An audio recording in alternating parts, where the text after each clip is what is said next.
좌우로 인사하십시다. 반갑습니다.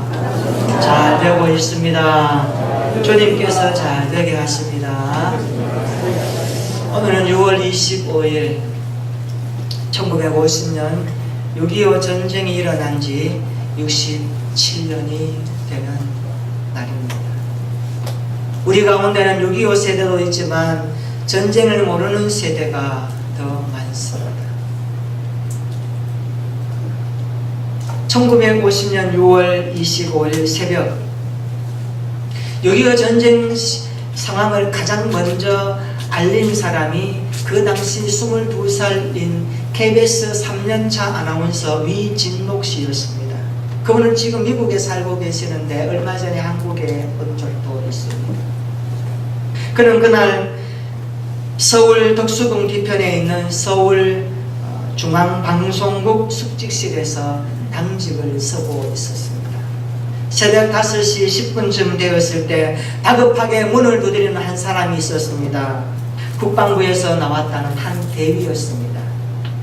지금 북한군이 쳐내려오고 있으니 빨리 방송하시오 한마디 던지고 사라졌습니다.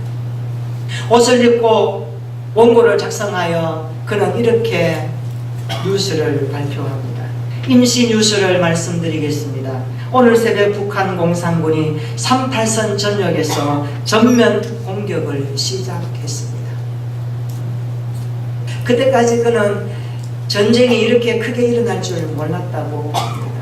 며칠 후에 방송국이 인민군으로 완전히 장악되어 버리고 북한에서 내려온 방송 관계된 사람들이 그를 회유하기 시작합니다. 우리와 함께 일하자고. 그러나 그는 그것을 거절했습니다.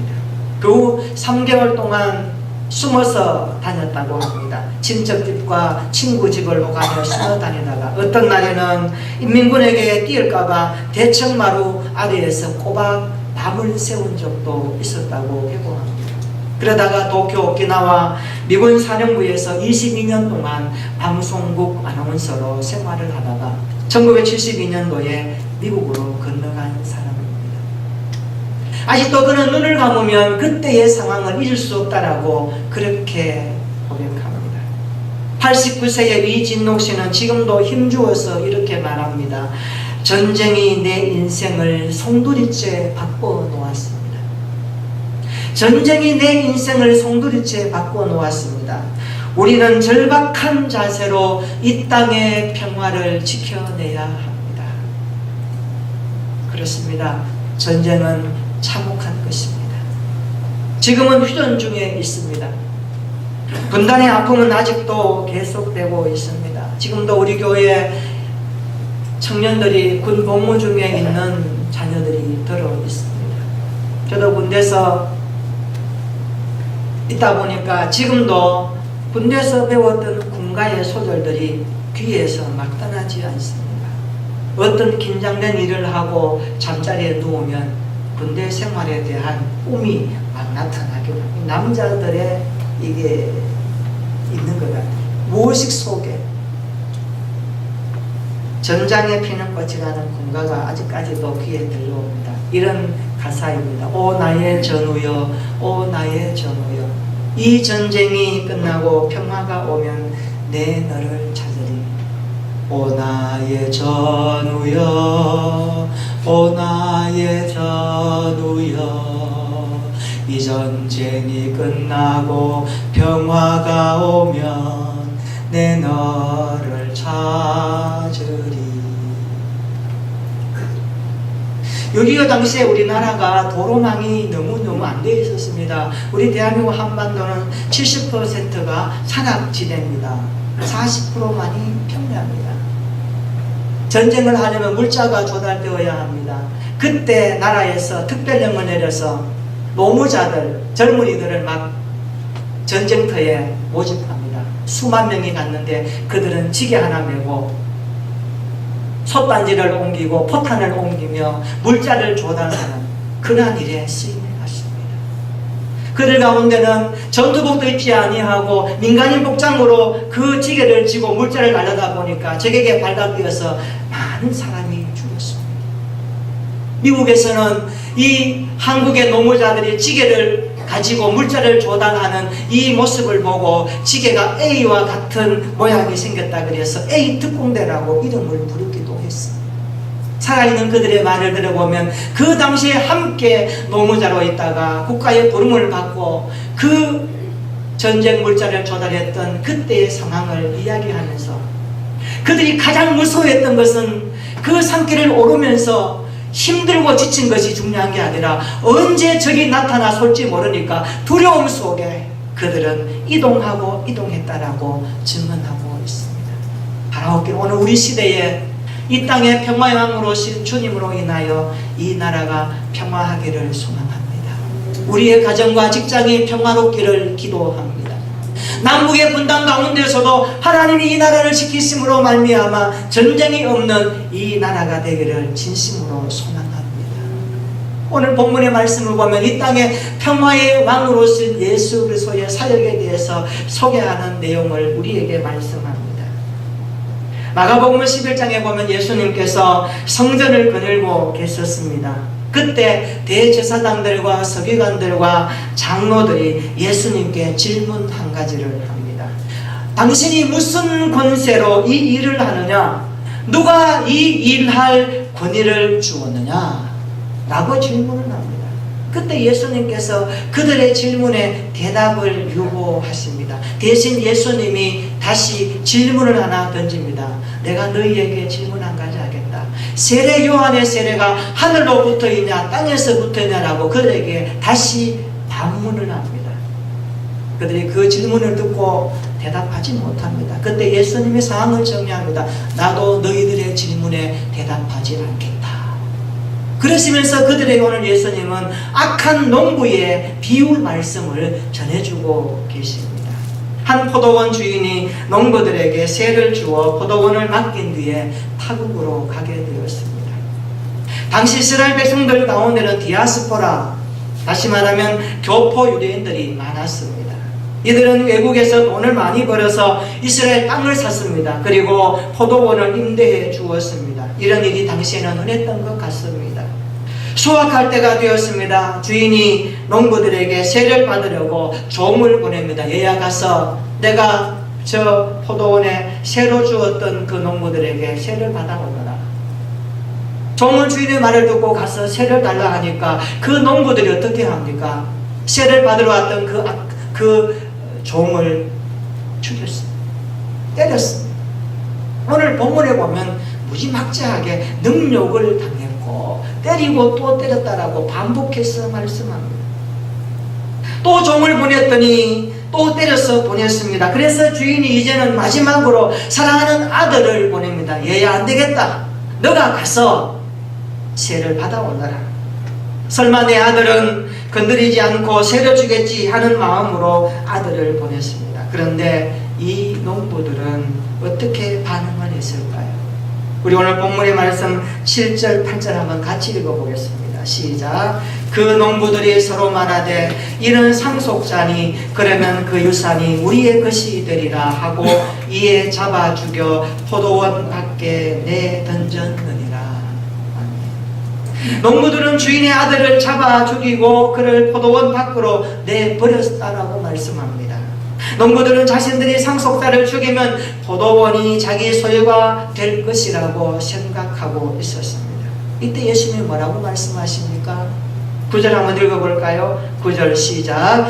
포도원 주인이 어떻게 하겠느냐? 와서 그 농부들을 진멸하고 포도원을 다른 사람들에게 주리라.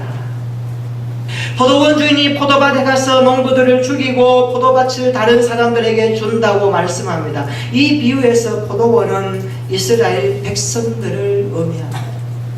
악한 농부는 종교 지도자들을 대제사장 서기관 당시의 장로들을 말합니다. 그리고 포도원 주인은 하나님을 보여주고 있습니다. 그러면 상속자는 누구일까요? 바로 예수님을 보여줍니다. 여기까지 보면 심판의 메시지처럼 들릴 수가 있습니다. 결국 상속자인 예수님을 죽인 자들은 심판으로 끝날 것이다 라고 마무리될 수 있는 본문의 구조입니다. 그러나 이 이야기는 9절에서 끝나지 아니하고 계속해서 이어집니다. 주님이 뭐라고 하십니까? 마치 동문서답처럼 드릴 수 있는 한 말씀을 던져주십니다. 10절로 11절 우리 같이 읽어볼까요? 시작. 너희가 성경의 건축자들이 버린 돌이 모퉁이의 머릿돌이 되었나니 이것은 주로 말미암아 된 것이요 우리 눈에 놀랍도다 함을 읽어보지도 못하였느냐 하시니라. 아멘.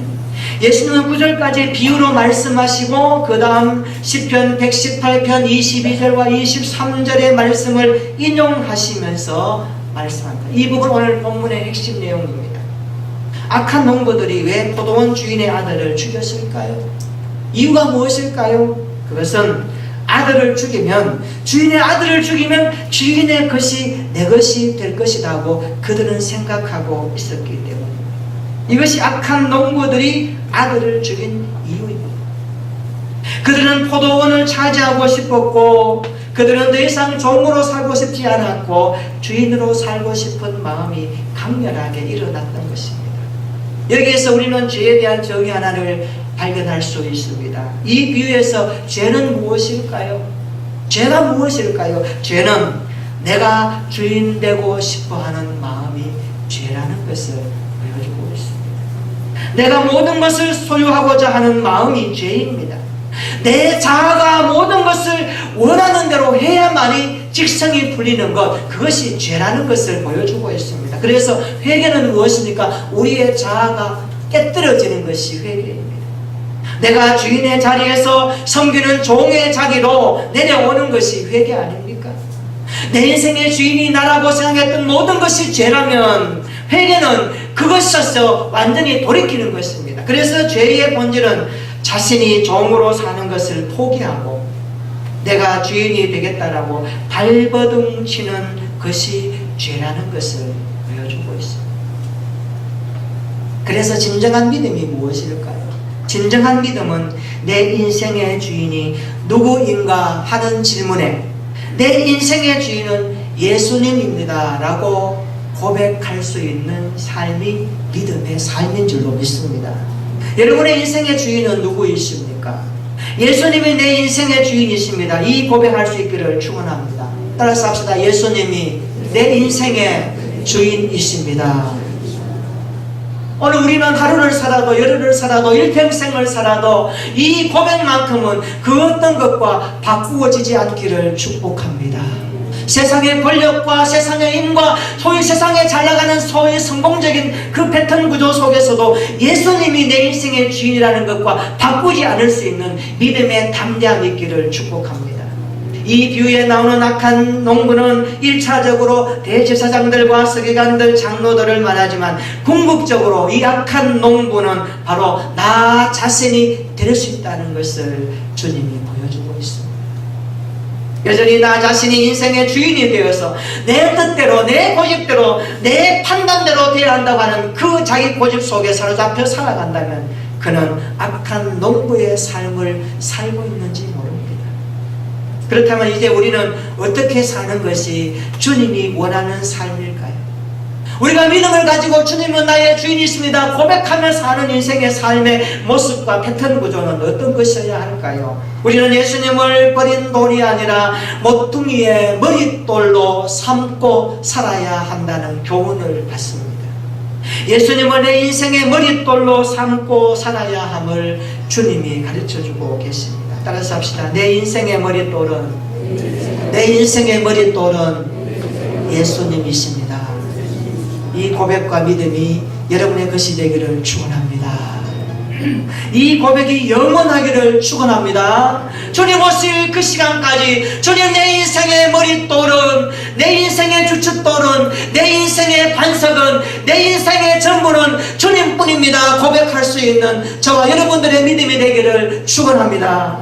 여러분 10절에 한번 보십시오. 건축자들의 버린 돌이 모퉁이의 머릿돌이 되었다라고 말씀합니다. 이것은 앞에 포도원 비유에서 악한 농부들에 의해서 죽임을 당하는 아들과 연결되어 있고, 그리고 이것은 곧 예수님의 지상 사역을 보여주는 말씀의 연결입니다. 버림받은 돌과 머릿돌이 되는 것은 예수님의 십자가의 죽음과 하나님의 아들됨을 보여주고 예수님은 메시아로서 하나님의 구속사역 성취를 위해서 필연적으로 사람들에게 버림받아 고난과 고통을 당하시고 십자가에 죽게 되었지 않습니까? 그러나 십자가에 죽으신 그 주님 하나님은 그냥 두지 않으셨습니다. 하나님은 그를 다시 살리셨고 그를 다시 높이셨고 모든 사람이 그 이름 앞에 무릎을 꿇도록 주님을 높여주셨습니다. 할렐루야. 이것이 신앙의 모습입니다. 이것이 신앙생활의 묘미입니다. 오늘 우리는 부활하신 주님이 건축물의 중요한 머릿돌이 되신다는 것을 기억해야 됩니다. 머릿돌은 출발과 시작을 의미합니다. 머릿돌은 건축물을 세울 때 머릿돌부터 기둥을 세워서 집을 짓지 않습니까? 다시 말해서 우리의 삶의 기초가 예수님이 되어야 한다는 것을 말씀하고 있습니다. 예수님이 주인 되시는 인생을 살 수 있기를 축복합니다. 머릿돌이신 주님을 반석으로 삼는 우리 모두가 되기를 축원합니다.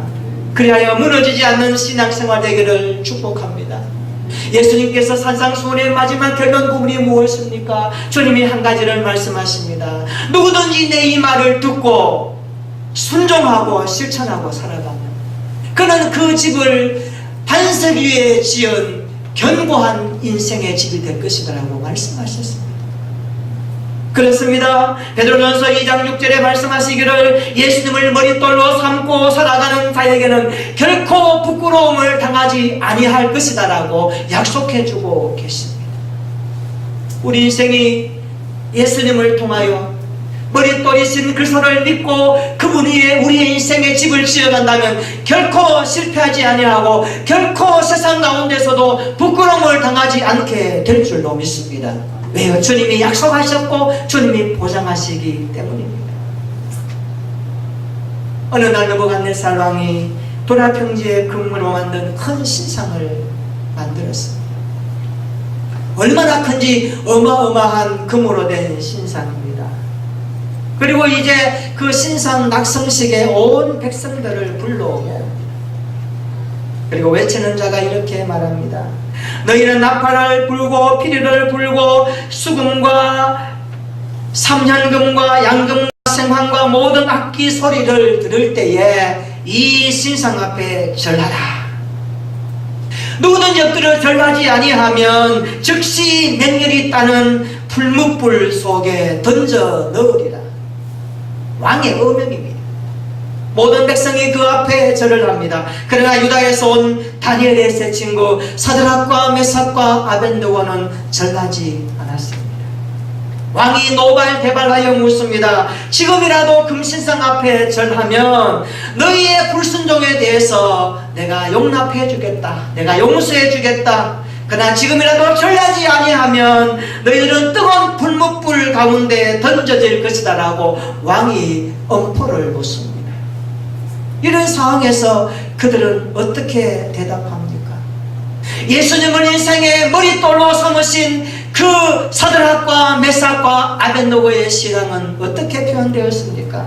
그들은 이렇게 대답합니다. 우리가 이 일에 대하여 왕에게 대답할 필요가 없습니다. 무슨 말씀입니까? 왕이여, 이 일에 대해서 생각할 여지가 없습니다. 재론의 가능성이 전혀 없습니다. 다시 신경 써서 생각할 여지가 없습니다. 다 끝났습니다. 이미 정해졌습니다. 그 내용. 왕이여, 우리가 섬기는 하나님 여호와 그분이 계십니다. 그분은 우리를 맹렬히 타는 불 가운데서 능히 건져내실 것입니다. 그러면서 다니엘서 3장 18절에 그들은 이렇게 마무리합니다. 그렇게 하지 아니하실지라도, 그리 아니하실지라도 왕이여, 우리가 왕의 신들을 섬기지도 아니하고 그가 세우신 금신상에게 절하지 아니할 줄을 아옵소서. 소위 그들의 중요한 믿음의 신앙 고백, 그리 아니하실지라도, 그 고백을 그들은 했던 것입니다. 여러분, 결과는 어떻게 되었을까요? 하나님은 불문불에 들어간 그들을 구원해 주셨습니다. 부활하신 주님이 그곳에 함께 하셨습니다. 그리고 성경은 그 넷째 모양은 신들의 아들과 같도다라고 말씀합니다. 왕은 사드락과 메삭과 아벳느고를 바벨론 온도에 더욱 높였더라라고 말씀합니다. 하나님의 약속에 성취하십니까? 하나님을 믿고 예수님을 내 인생의 머릿돌로 삼고 살아가는 인생들에게 그 어떤 어려움이 봉착하더라도 하나님은 당신의 자녀들을 부끄럽게 하지 않을 것을 말씀하고 있습니다. 내 인생의 머릿돌이 예수님이 되기를 진심으로 축원합니다.